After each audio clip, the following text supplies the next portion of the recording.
یہ نماز کوئی معمولی چیز نہیں ہے، ہم اسے ہلکا جانتے ہیں۔ حضرت عیسیٰ علیہ السلام نے دیکھا کہ ایک پرندہ تھا، وہ اپنے آپ کو کیچڑ میں آلود کر لیتا،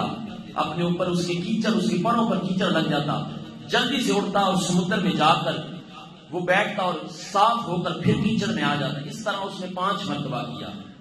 تو عیسیٰ علیہ السلام بڑے پریشان ہو گئے، یہ پرندہ کر کیا رہا ہے کہ خود گندا ہوتا ہے پھر خود جا کے صاف ہو جاتا ہے۔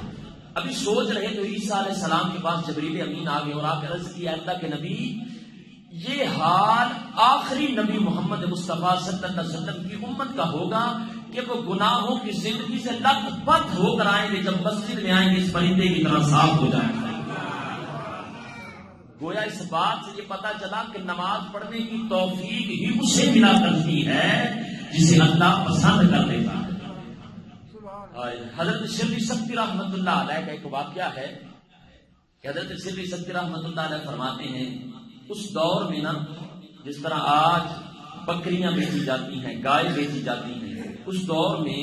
اس طرح انسان بیچے جایا کرتے تھے، عورتیں بیچی جایا کرتی تھی اور جناب والا مرد بیچے جایا کرتے تھے۔ حضرت شرعی سکتی رحمت اللہ علیہ گزر رہے تھے اور گزرتے گزرتے دل میں خیال آیا، ایک عورت کو دیکھا، بہت ہی بدصورت تھی، آنکھیں اس کی اندر دلسی ہوئی، یہ ہڈیاں اس کی باہر نکلی ہوئی اور جناب والا رنگ اس کا کالا۔ حضرت شرعی سکتی رحمت اللہ علیہ کے دل میں خیال آیا کہ اس عورت کو بھی کوئی خریدے گا، کہیں یہ نہ سوچے کہ مجھے رب نے اتنا بدصورت بنایا ہے کہ مجھے کوئی خریدتے نہیں۔ حضرت شرعی سکتی رحمت اللہ علیہ ولایت کے منصبے پر ابھی فائز نہیں ہوئے، آپ کے دل میں خیال آیا، آپ نے اس عورت کو چند پیسے دے کر خرید لیا، گھر لے کر چلے گئے اور جا کر کہا، اگر تیری مرضی ہو تو کوئی کام کرنا، نہ ہو تو نہ کرنا، تو آزاد ہے۔ جب رات ہو گئی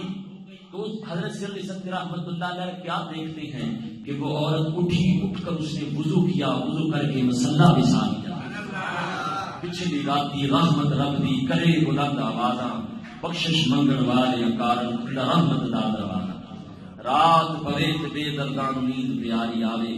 درد مندان یاد سجن کی سنیان جگاوے۔ حضرت شرعی سکتی رحمت اللہ علیہ نے دل میں خیال کیا، اسے تو بدصورت سمجھ کر لے کر آیا تھا مگر کام تو بڑا اچھا کر رہی ہے۔ حضرت شرعی سکتی رحمت اللہ علیہ اس کو دیکھتے رہے، اس نے وضو کیا، وضو کر کے مصلی پر کھڑی ہو گئی، نماز پڑھی، نماز پڑھنے کے بعد اس نے جب دعا کے لیے ہاتھ اٹھائے، عرض کرنے لگی، مولا جتنا تو مجھ سے پیار کرتا ہے تجھے اس پیار کا واسطہ ہے فلاں بندے کی مشکل آسان کر دے، مولا جتنا تو مجھ سے پیار کرتا ہے تجھے اس پیار کا واسطہ ہے فلاں علاقے سے قہر دور کر دے۔ حضرت شرعی سکتی رحمت اللہ علیہ اپنی جگہ سے اٹھے اور اس عورت کے پاس چلے گئے، جا کر کہا، تم کس طرح کی عورت ہے، کیا دعا مانگ رہی ہے، اس طرح دعا تو نہیں مانگا کرتے۔ اس عورت نے کہا، شرعی سکتی دعا تو اسی طرح مانگا کرتے، اس طرح دعا نہیں مانگا کرتے، دعا اس طرح مانگا کرتے ہیں، یا اللہ جتنا ہم تجھ سے پیار کرتے ہیں۔ اس نے کہا، شرعی سکتی یہ میرے دعا مانگنے کا انداز ہے اور میں تو اسی طرح مانگوں گی کہ مولا جتنا تو مجھ سے پیار کرتا ہے۔ حضرت شرعی سکتی رحمت اللہ علیہ فرمایا، بتا تجھ سے رب کس طرح پیار کرتا ہے، تیرے پاس کیا دلیل ہے کہ رب تجھ سے پیار کرتا ہے۔ اس نے کہا، شرعی سکتی دیکھ رات کا وقت ہے، ساری دنیا سوئی ہوئی ہے، مجھے اٹھا کر وضو کرایا ٹھنڈے پانی سے، پھر مصلی پر کھڑا کیا، نماز پڑھائی، دعا کی توفیق دے، یہ اس کی محبت نہیں تو اور کیا ہے، یہ اس کا پیار نہیں تو اور کیا ہے، یہ اس کی الفت نہیں تو اور کیا ہے۔ اس نے تو مجھ سے محبت کی ہے، میں محبت کو نبھا رہی ہوں۔ اس کی جگہ شرعی سکتی تو بھی تو ہو سکتا تھا۔ تو اس بات سے یہ پتا چلا کہ ہر بندہ اس کی عبادت نہیں کر سکتا، کرتا وہ ہے جس کو اللہ توفیق دے۔ یہ بات میں نے آپ کو سمجھا دی کہ ہر بندہ عبادت نہیں کرتا، کرتا وہ ہے جس کو رب کی توفیق۔ اور اللہ فرمایا کہ اگر میری یاد قائم کرنی ہے تو نماز قائم کرنا۔